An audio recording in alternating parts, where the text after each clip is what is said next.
Okay, it's time to do River Cross adapted for acoustic guitar for the brilliant gentleman with this idea, Gavin Clark.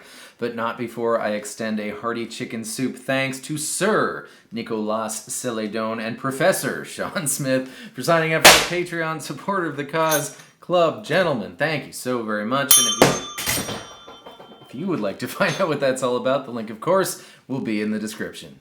Now, as a general rule, I say if you can play bar chords and you're comfortable with bar chords, then you should play bar chords unless there's a really good reason not to, and you're in luck. There is one really good reason not to play F bar chord in this song when F comes up. But we're going to start on a G chord, and Ed has some noodles on the piano that or the organ rather, of course, that he's particularly fond of because they happen almost every time. And on this G chord, his D note, it's right there on the B string 3rd fret for us, becomes an E note. So you could slide it up 2 frets if you want, or if you want to keep it more fluid, towards the end of your G, you just take your pinky finger off and pluck your open E string. Then we're going to an F, but on the F, the noodle that we hear is this. And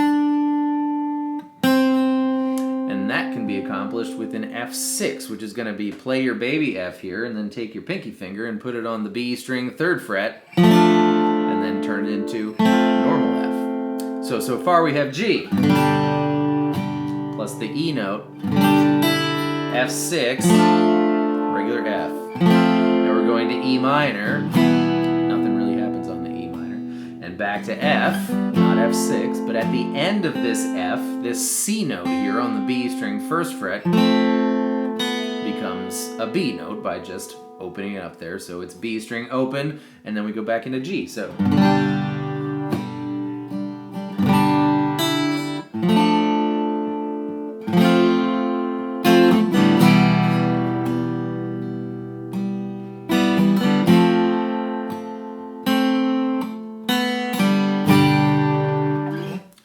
G at the end. You'd go again, but I'm not going to go again. You know, you could do all that, or you could just play G, F, E minor, F, however you play those chords. That would be great too. But it doesn't hit G at the end. I mean, this is just semantics, because after it hits the F, I'm going again.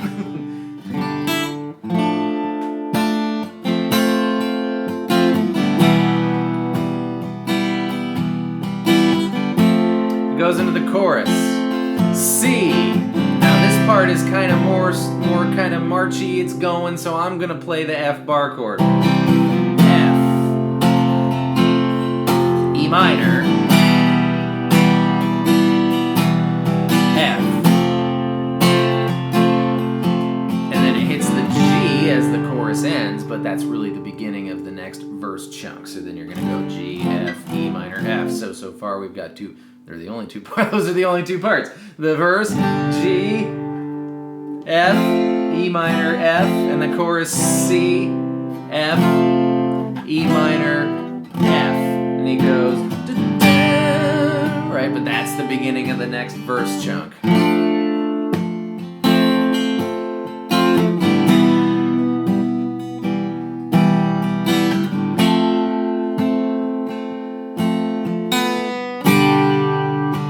I can't stop because I'm not supposed to stop on G. There, I'm stopping on F. Don't you do that. This weirdness really appeals to my Virgo-ness. The choruses, the chori, there's 3 of them. The first one goes once through. So C, F, E minor, F. The second one goes 1.5 times through, so you'll be all C, F, E minor,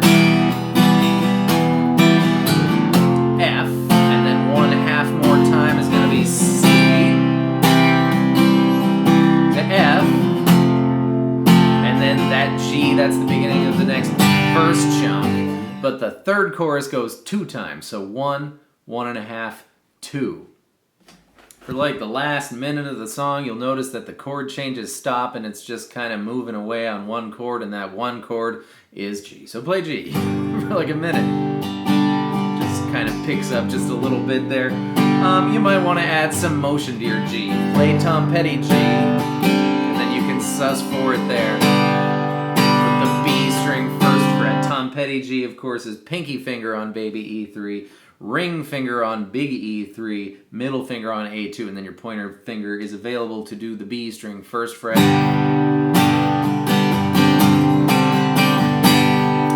Just to have something to do for a minute. You may notice that when it hits the chorus, it sounds like the heavens have opened up and the sun is shining after having been behind the clouds for 2.5 weeks, right? Well, there's a reason for that, and I want to talk about that reason now. The reason is this song starts on a G, as you know, and then it plays F and E minor. F and E minor, well, F is not a chord in the key of G. So despite the fact that this song starts on a G, it is not in the key of G. This song is in the key of C. And you immediately know that when you hear the chords G and F, because G and F exist together as major chords, which they are, in only one key, and that is the key of C. And whether you know that or not, your inner earball bones do know that. So they make you know that you're in the key of C without playing a C chord for the whole first verse, right? And so then when it hits the C, it's like, right? Say it with me.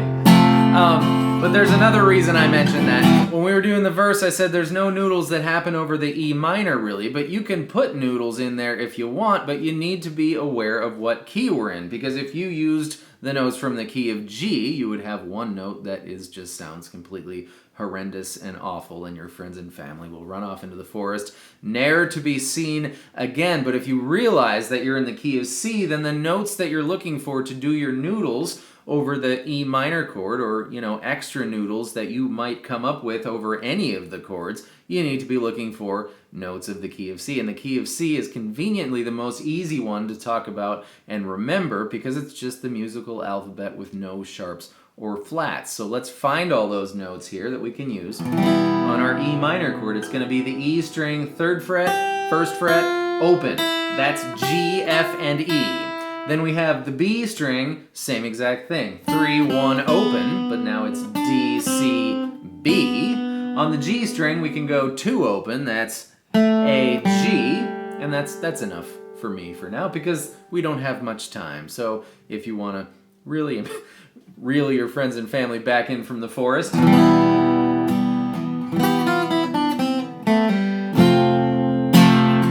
that was just what those frets that I just told you, but I used fingers 2 and 3 to do the E minor, and then I can use my pinky finger for E3, pointer finger for E1, of course no finger for E open. Same thing on the B string, and then you can reach your abandoned ship with your ring finger there and grab G2 if you have extra time. Pull off on those 2 E minor notes. Back to E minor we go.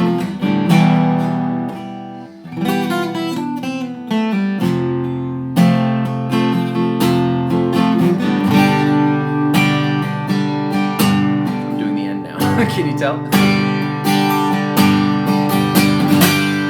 But that's it for River Cross, plus a couple of things that I thought were interesting enough to mention. Thank you so very much for being here. I hope you thought that was fun and helpful, and I hope you'll be here next time when I see you with more stuff. Be well, be safe, and goodbye. Right, sorry. I hope you got the point with that C major scale note thing, that you should do whatever you come up with. That thing that I did was way too busy for the feel of this song as it is, right? But maybe you like that. But you could do fewer. Just do whatever. You plop your fingers down and sounds good to you. Here's fewer. Right? Or fewer on the B string.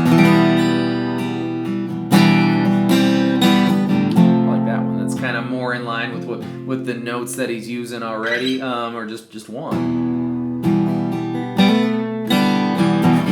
That was just the G string, 2nd fret, that A note, and the note that you don't want to play. If you mistakenly thought that this was in the key of G because it starts on a G chord, the G major scale has all the same notes as the C major scale except for one note. If we go through it, it's G, A, checks out, B, C, D, everything's the same so far. E, no problem, but F sharp does not belong in the key of C. So here is me playing River Cross, and I'm going to throw an F sharp in there.